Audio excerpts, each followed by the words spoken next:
been obsessed with social media strategy for years and years and years. Today, I work as a social media strategist for clients based in the United States, and I'm so proud. I'm getting paid a lot of money. My clients really, really value my insights to help them grow their brands on social media. 4 years ago, though, I made a video talking about how to grow on social media, my thoughts about culture. So if you're a content creator, influencer, or even a business owner, and you're looking to grow your social media advice, come along with me on this journey as I review the advice that I gave 4 years ago compared to what I would give somebody advice for today. Okay, so I have the social media playlist. Which video shall we rate today? I think let's rate the grow on social media in 2021. I changed the title to 2024, but the title says 2021. Okay, it's 18-minute video. Buckle in, it's a bit long, but let's do it. Let me make this full. And if you keep posting this kind of content, I'm sorry to tell you, but you're just wasting your time.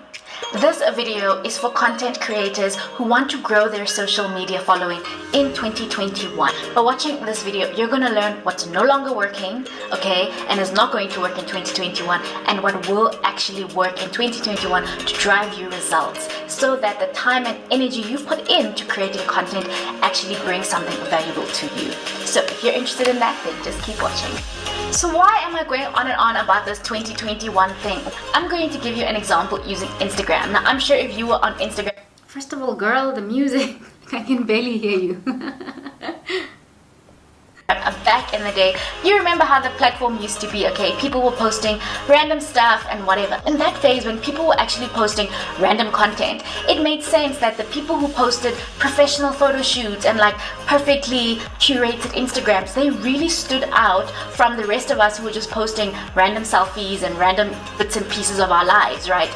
So those people were actually creating exceptional content, and that helped them to stand out. And that is why they got so many followers, because back then it was really unique. No one was going on entire photo shoots, you know, just for Instagram. And these people who now have become influencers were doing that back then. Another example is YouTube, right? So today, you know, makeup videos are so common, but a few years ago, it really wasn't that common to find South African makeup YouTubers who were actually creating video content. So back then, when Mihlali created her first couple of videos, it was exceptional because nobody was doing it. Like I remember myself, I was watching a lot of makeup tutorials from overseas, and so to see South Africans doing it was really intriguing to me. So to see someone using products from South Africa made it really stand out. Today, there's probably hundreds of people who make makeup tutorials, and there's nothing exceptional about it anymore. So I wonder if you're catching the theme here, right? The theme is that at every phase, there is something that stands out. And if you just keep doing what everybody else is doing, you're not going to stand out.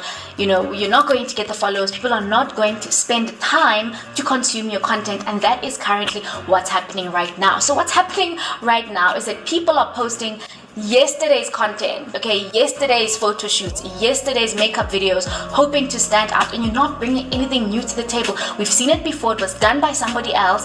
And you know what I want to share right here is the fact that you see how in this video I said back in the day it was exceptional to do the photo shoots, and because no one was doing that when we first all got Instagram. But today everyone is doing the photo shoots. Everybody has high production value, and guess what that means? It means you're not going to stand out if you hire a professional photographer, right? It's interesting to me that like I said that, and I think that that's today it has become very popular. I see a lot of people that hire photographers and videographers to shoot their content, and I feel like those photographers and videographers are booked and busy. I love it for you, but for upcoming influencers, now they think that that's the standard. Can't you just reproducing the thing that is just gonna get washed in the sea of Instagram and be the same as everybody else? Of, oh look, this is another fashion influencer who hired a photographer to take pictures of her outfit. So I find it interesting that I said that there. By this stage, that person who started it is like miles ahead of you now because they've had the years to practice doing that kind of content. I hope that makes sense. So, you know, I'm referring like when it comes to Instagram, those like Pinterest kind of feeds where it's like perfectly curated and you've got these beautiful pages, but it's kind of boring. First of all, if you are still doing a curated Instagram feed in 2024, and this was outdated in 2021, and I know some of you're waiting to have this perfectly curated feed. South Africans like to be very behind. This was outdated in 2021. I hope you are not trying to color coordinate your Instagram feed in 2024 and 2025. Now, right? Because everybody is doing that, and so that is what I'm saying. So either you're doing that kind of stuff where you're trying to do perfectly curated content, or you're copying things like still doing makeup videos, or still just doing plain vlogs with nothing that special happening. Some people like my a lot of you are still doing vlogs where people are saying it's boring because nothing special is happening. It's funny how the world changes, but not all that much, huh? I'm still just posting selfies like nobody cares. Trust me, nobody cares about your selfies, maybe once in a while. But yeah, so if you just keep posting this kind of content, I'm telling you, you're just wasting your time because you're just going to get drowned in the algorithm and nobody is going to see your posts and nobody is going to care. You're not going to make money and nothing special is going to happen. So what should you actually be posting going forward, right? Like I'm saying right now, you don't want to be stuck creating yesterday's content. You want to create content for tomorrow, okay? So that you are now first or exceptional or a little bit different. This is what I love about myself. I focus on the principle. So right there, that is timeless advice. No matter if it's the year 2021, 2045, the year 3000, don't post yesterday's type, whatever was trending yesterday. Try to look at what's happening today and where is the world moving. And I love that. Even in my course, whenever I teach, I always focus on the underlying principles that you can apply it whether I'm there or not. You know, I don't give these formulas that are very specific and only apply at a certain time. So I love that I'm so consistent and I always focus on what is the underlying principle. That is how I was taught at engineering school. That is how we learned everything. That's why we do so much maths and physics in the first 2 years, because we need to understand the underlying principles. And whenever I teach, that stays the same. So I love this. I love that I'm so consistent about teaching the underlying principle. In the right place, I'm going to break it down for you. If you're enjoying this video, please consider subscribing. Before I go into what is working, right, because different people want different things, the first thing I want you to think about right now is why you want to grow on Instagram or Facebook or YouTube or whatever platform you're currently creating content on. I recently created a video talking about my 3-step brand strategy process that I follow for all my clients. And I said the first step of that brand strategy process is the why. That's what I said. That's what I'm saying in 2024, and this is what I was saying in 2021. What is the why? Start with the why. That is the first step that I follow with all my clients. I love the consistency. It's the consistency for me. Even be Pinterest or Twitter, which I love, by the way. Before you think about growing, you need to ask yourself why. Like, what is it that you're hoping to gain? Is it the typical get a lot of followers and then I'm going to reach out to brands and they're going to pay me to make videos or to post on Instagram? If that's your vibe, that's totally fine. If your vibe is you want to create content and then maybe you're going to offer courses or teach people something or sell a product or whatever, right? So you need to first figure out what it is you actually want from social media. You can't just want a lot of followers for what, right? So I really want you to first think about that before you do anything else in your journey of trying to grow. You need to figure out what it is that you want all these followers for. Let me tell you why selfies don't work on Instagram anymore, or boring vlogs where you're not doing anything interesting in your video, why that isn't getting you subscribers. It's because nobody actually cares. That's selfish content that you've created for yourself and maybe your friends, and nobody else really cares, right? You need to create content that people actually care about, that makes a difference in people's lives. Now, I don't just mean you need to teach people something like what I'm doing now. Entertainment is also teaching people something. So if you're going to make a vlog, make it interesting, make it entertaining. People want a break from their lives, and that's why we watch reality TV and whatever. So you've got to really make it as interesting as possible, and don't create selfish content like selfies don't do really well, vlogs where nothing really special is happening, you know, a makeup tutorial that we've seen 1,000 times before, that isn't really adding any value to anybody's life. So you've got to get out of that thinking that people are more interested in you than you think they are. You know, like no one actually cares. Everybody is so busy. There's so much content that's being created. There's so much happening on social media. Nobody has time, right? So in order to stand out, you need to really take it up a notch and give it your best shot, and not think about yourself and being selfish and I want all these followers, I want all this money. You have to think, what can I do for people? As many people as I can. How can I help them? And by helping them, they will naturally be drawn to you. So now, if this isn't your natural personality, if you don't actually care about people and you just want to make money, then this video isn't going to be for you. In fact, my channel isn't for you at all, because I'm not that kind of person. And so it's very clear to people and your followers if you're being fake, if you're just trying to pretend you're helping people but you just want followers. So don't do that. It isn't really even going to work. But this is for people who genuinely care, who love creating content, who maybe want additional streams of income through helping and providing value to other people. The best way to make money in society is to solve problems, is to provide solutions. So now, if you're entertaining us, educating us, making us laugh, teaching us something, you know, sharing your poetry or singing, you're cooking. If you're doing that for us, we as society will pay you. We'll pay you with our time and we'll buy your product or whatever it is that you want to sell us. That's the kind of mindset that you need to have. Because guys, this social media thing, it's online entrepreneurship. You've got to put on your business. Okay, first of all, I think the girl was saying a lot of things. I think my thoughts were scattered and a little bit all over the place here, so I'm not quite grasping what she was trying to say here. I think I'm mixing entrepreneurship, solving problems, providing value, and what makes people care on social media. I'm saying it's entertainment, I'm saying it's entrepreneurship. It's a little all over the place.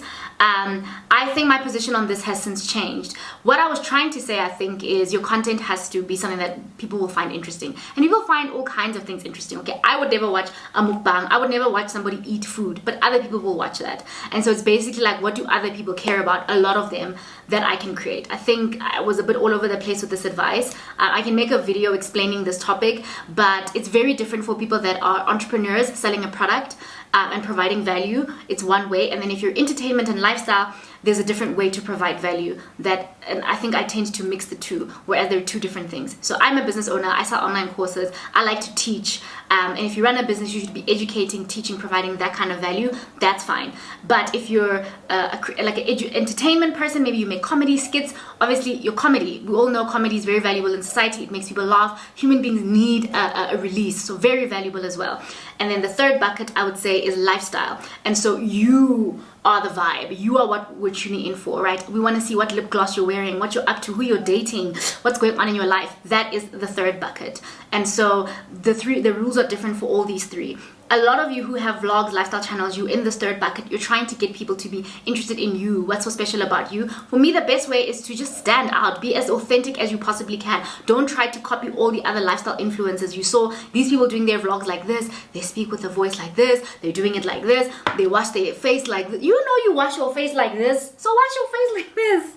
Why are you washing your face? Just be yourself. And so there's no formula for this third bucket, because it's about whatever's special about you. And the thing that always stands out is just being so different from everybody else that you stand out. And there's no formula for that. I can definitely make a whole video about this third category. But I focus more on the value for entrepreneurship, selling products, and then yeah, that's what I focus a lot on. And you'll see a lot of my videos tend to skew more for that, because I feel like it's easier to grow if you're just providing value, you're just teaching. But not everybody wants to do that. And I think in 2021 I wasn't aware that, like, I couldn't articulate that there are actually 3 different buckets. So baby girl didn't know, but now that I'm a senior strategist, I think I can let her know that you're on the right track, but you're a little bit all over the place. Hat, and not just think, oh, I'm just someone just posting stuff and hope something happens. No, you've got to put on a business head and think, what solutions in society can I solve? And we all know people pay for their problems to be solved. And by the way, people spending time watching your videos or time liking your photos, that is a payment. That is something that is valuable. Our time is the most valuable thing. So when people... Okay, yeah, so the girl is a little bit all over the place, right? So this wouldn't work for someone who's a comedian, right? But yeah, people will pay for comedy. They will pay for their problems to be solved. Yeah, I just think I'm mixing too much the business stuff with what business owners should do on social media with what entertainment and lifestyle people should do. I think I didn't have a clear separation between those two. And now that I'm older, wiser, more experienced, there's a clear separation. So, yeah. If you make people laugh, if you make people feel something, that is very valuable. If you're a natural storyteller, like whenever you're telling a story, everyone is just like paying attention, or everyone is laughing, that is very, very, very valuable, right? If you're the girl that everybody wants to know what you're wearing, what you're doing, who you're dating, you know, if you end up on those gossip blogs all the time, it means you are that girl. You are so damn interesting that people can't get enough of you. If you have that kind of thing, that is very valuable in society as well, because it means people are paying attention to you. Very, very valuable. are giving you that, you need to appreciate. But I just want to say, not everybody has that natural ability, right? Not everyone can get everyone to care about what lip gloss they're wearing and who they're dating. Some people, your life is just a little too boring. You just don't have that personality. There are ways to cultivate that. It's usually just by being yourself and not trying to be like everybody else. But yeah, that comes more naturally to some people than others, and it's got to do with like a low versus high self-esteem. So I would say if you still have a low self-esteem, if you're still trying to copy and be like others, maybe stay away from the lifestyle category because you've yet to find your voice and yourself. But that is an entire masterclass on its own. Tell me in the comments if you want me to make that video. And value it as valuable as we can. You know, time is the one thing we cannot get back. And so I know that in this session, you're watching my video, you can't get this time back. So I need to appreciate you and value you by giving you as much as I can. Not just sitting here talking about myself and not adding any value to your life. So I really... Okay, yeah, so I was wrong on that one. Like, you can't, like, there are loads of people would tune in just to hear about your life. Like, I was wrong. So maybe the world has changed as well, right? But I think I was wrong even then. There are many influencers that people will literally just watch you talk about your life, what you had for breakfast, how you woke up. Like, some people are just so interesting, so magnetic that they can get people to care about them in that way. I want you to have this business owner hat, this problem solver hat, and yeah, not just think of, oh, you don't have to be a business owner to be a very successful lifestyle content creator. You don't have to have a business mindset in order to get people to care about you. So I disagree with the girl here. I'm going to pretend to give people something so that I can get something in return. That's the wrong kind of thinking. I'm sorry for that rant. I just had to emphasize that because I know there's a lot of people who do this to try game the system. And guys, people can see right through you. If you're not genuine, people are going to see right through that. So anyway, let me just continue with this video and get to what you need to actually be doing. So one, you need to figure out what it is that you want on social media and who are you creating content for. So you need to have... I just said who, and in my brand strategy process, I start with the why and I start with the who. This is crazy to me, guys. I have not watched this video since 2021, so it's crazy to me how my thoughts are still the same. And back then, yeah, I didn't have the process that I have now. So the first thing I said was why, and then I said who, and that is the exact brand strategy process I follow today, which I'm like, wow. Targeted audience, a specific person of this is who I'm making this for, this is why I'm doing it. And once you have that clarity, it's going to make the world of a difference because you're creating for that specific group of people.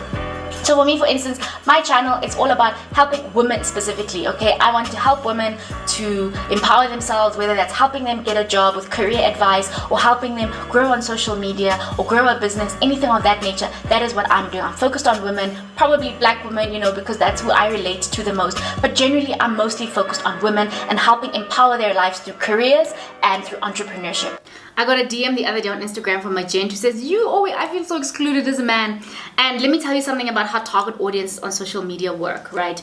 You target a specific person. For instance, I love Alex Hormozi. I recently made a video about everything that I learned from him. I am sure that his team has a document that says the target audience is people that look like Alex Hormozi. A lot of people, if your personal brand is around your story and your values, your target audience will typically be you or like a past version of yourself. So most likely his target audience is white men in America. White young men in America. And I know this because a lot of tweets he'll say, men in your 20s, right? And that's how target audiences work. The more hyper-focused and specific you are, it's going to resonate very deeply with those people. Does it mean you're on purpose excluding people and then other people outside of that won't listen? No, not at all. I'm listening. I'm a black girl in Africa and I'm listening even though the target audience is just in marketing. You have to have a very specific person you're speaking to, but it doesn't mean you're excluding anybody. So I have loads of men that follow this channel. I love engaging with you all. In my course, loads of gents. We love the gentlemen that we have in the course. So that's one thing to note, is that just because you define it doesn't mean you're excluding anybody. If you just say your target audience is everyone, it's not going to be magnetic and resonate with the people that you really want it to resonate with, right? And so, yeah, just understand that about target audiences. Right, I believe in both. So that's what I'm doing. So you need to figure out what it is that you're doing and why are you doing it. That will really go a long way, right? And the minute you do that, it shifts your thinking from, oh, I want a lot of subscribers, to how many people can I help, what can I help them with. It automatically puts you in that zone where you're more focused on the other people than on yourself. Okay, so now this is true even for lifestyle and entertainment people. You have to read the room, right? Like comedians will adjust their set. If they're doing a set in the township, it'll be a bit of a different set than in a corporate boardroom, right? And so that's about knowing who you're speaking to. You're still the same person, you're still keeping to yourself, but once you know who you're speaking to, you can adjust the tone and the conversation that you're having. And yeah. You have your why, you have your who. Next thing you need to do is your what, right? What is it that you're actually going to do? I would advise you not to look at what's trending, right? If makeup is trending today and it's not really your thing, don't do makeup. Do what you're passionate about, because passion is what's going to sustain you in the social media thing, because it takes a really long time to grow, right? So you need to choose something that you're actually interested in, and you should kind of be good at it as well, right? You could be interested in something like, I love singing, but I'm not not that good at it. So you don't want to choose something that you're not actually even good at. So if you find the perfect zone of something that you're passionate about and you're kind of good at it, then you're on your way. And don't worry about this. This can change as time goes by, but to get you started, you need to make sure that you meet those two criteria. What's going to work on social media in 2021 is giving value and impacting people's lives. And okay, this is the main point of this video. You have to be social on social media. And most people call it engagement, as in you need an engaged audience, or you need to be getting a lot of engagement on your videos. But what that boils down to is being social, guys. People want to connect with other human beings, okay? I don't engage with a business brand like, for instance, I love McDonald's, right? I love it like with all my heart. But I'm not engaging on their content. Clearly you love it, and clearly I don't love it anymore. I don't eat McDonald's anymore, and look at the difference in the face. She loved McDonald's, we can all see. Nothing wrong with her, you know, she's looking cute, she's thick, we love it, but I don't love McDonald's anymore. And I'm like, girl, clearly you love McDonald's. I'm sorry, am I fat shaming myself? I'm absolutely not fat shaming the previous version of myself. I think I may have probably been pregnant in this video, so, and I think I look beautiful no matter what size I am. Every time they post, because like whatever, it's just a brand. It doesn't really, I don't have that personal connection with them, so I'm not very likely to engage with their content, even though I love their food. But what the content that I do engage with is other people, other girls, other human beings that I relate to, and I'm always engaging with them and talking to them. And I'm sure you've noticed people who comment on everything that you do, like, or someone who's always in your comment section. You notice that. Okay, this video, the rest of this video is very long, and I have to go do something, and so I don't know what she's gonna say for the next 8 minutes. I'm sorry if anyone is offended by the fat shaming. I think I look really cute. I think things are very tense in society these days. You have to be very careful. Very careful. These are not the times. When I was in primary school, people were being called Fetty Boom Boom. Times have changed. It is good. It's a minefield today. You say the wrong thing and cancel you. You know, times have changed for the better in the most part. So I agree with the last point, whatever she was about to say. I'm sure it's along the lines of being social, engaging, being active with other people. There's a video by someone, and I don't know what her name is. I think it was Jules, and I can't find the video. I've looked for it. And she talked about the concept between warm creators and cold creators. And basically, cold creators are creators that post and hardly ever engage with their social media followers. Now, you can get millions of followers being a cold creator, right? Basically, you're so interesting, you're so fabulous, you just post and people want to know what you're up to, what you're doing. It doesn't matter whether you engage and build a community or not. That does work, but does it have long-term sustainable brand value? I don't know, right? I feel like warm creators, for me, I feel like when they sell a product, people feel more connected to them because it's a community, it's a give and take. And so I tend to find that I personally like when you engage as much as possible. Look, it's not possible at a certain size to engage with every single comment and reply to every single DM, but it's basically caring about what your followers say. So for instance, if you post YouTube videos and everybody's always complaining about the sound, in every video they're like the sound, and you do nothing about the sound, it just shows that you're not taking feedback on social media. So what I would try to say there is it a give and take, right? Are you just shouting into the void, or are you speaking and then listening to what people say? Do you care what people say? And yeah, just having fun and enjoying social media. I don't know what the rest of that is, but I'm looking at the time. It's been a while since we've been making this video. I love how consistent I was with the why, what, who. Love that. I still use that process till today, and I'm blown away that I was thinking that way all the way back then. And this just shows you that there's a lot of noise with social media advice, trends, hacks, whatever, and I just don't bank on those things. As you can see, a lot of what I was talking about in this video was timeless principles, and that is what I teach. That is still how I think, and that is how I operate. Because when you learn the timeless principle, you only have to learn it once. But if you're gonna keep up every 6 months with the latest hashtag strategy, you see every 6 months now you have to always learn new stuff all the time. So my top tip would be, as much as you possibly can, try to find what is the underlying principle, what is the fundamental principle that will never change. Things like human psychology. Humans like to connect with other human beings. Humans like to be entertained. Humans like to feel and be moved. Humans love to laugh. Humans love to learn. Those are timeless principles. I don't care what year it is, that will never change. And so that will always be valuable in society if you can make people learn something, laugh at something, feel something. Alright, I hope you enjoyed my little roast. I'm actually going to the car to film another YouTube video about a different topic. So, jam-packed day, making lots of content, and I think this was a really smart way to kill two birds with one stone. I wanted to do my eyebrows and put some lip gloss on, and I'm like, hey, why don't I review an old video? Alright, I'll see you in the next video.